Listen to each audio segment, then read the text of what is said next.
সে কোন বন্ধু বলো বেশি বিশ্বস্ত,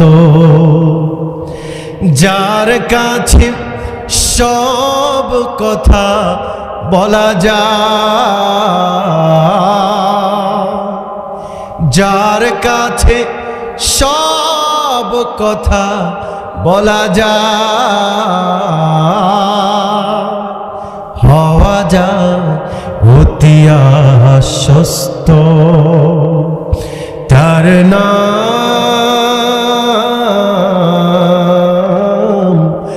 আহমদ, বড় বিশ্বস্ত।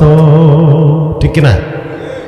যেজন কখনো ব্যথা দিতে জানে না, যেজনকে বলি মুছে দেয় বেদনা, হৃদয়ের হাহাকার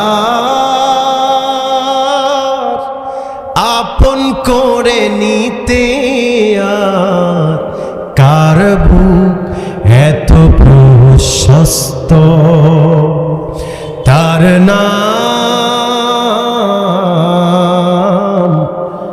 আহমদ, বড় বিশ্বস্ত।